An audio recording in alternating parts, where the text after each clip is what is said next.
रेखा का असली रहस्य क्या था? क्या सीता जी को वो रेखा लांघनी चाहिए थी? आइए जानते हैं आज की इस राम कथा में। राम, सीता और लक्ष्मण जब वनवास में पंचवटी में रह रहे थे, तभी रावण ने एक चाल चली।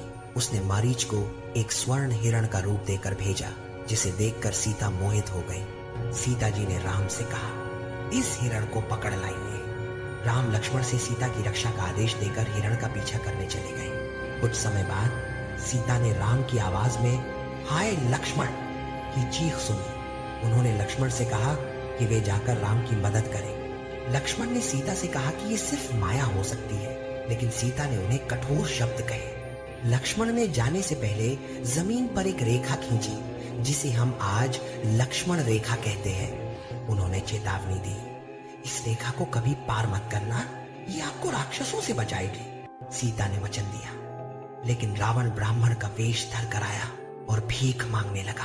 भारतीय संस्कृति में अतिथि को मना करना पाप माना गया, इसलिए सीता जी उस रेखा को पार कर गई और रावण उन्हें उठा ले गया। लक्ष्मण रेखा सिर्फ एक रेखा नहीं थी, यह मर्यादा, सुरक्षा और सीमाओं का प्रतीक थी।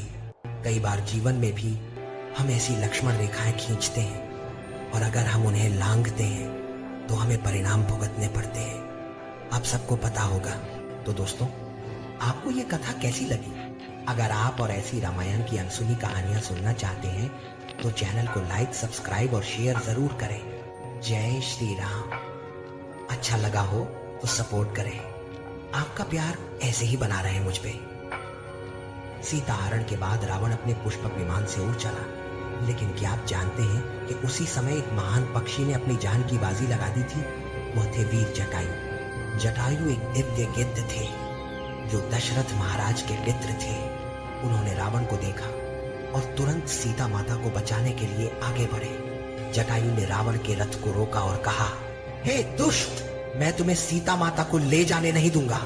फिर आकाश में एक भयानक युद्ध छिड़ गया। जटायु ने अपने विशाल पंखों से रावण के रथ को तोड़ा और उस पर प्रहार किया।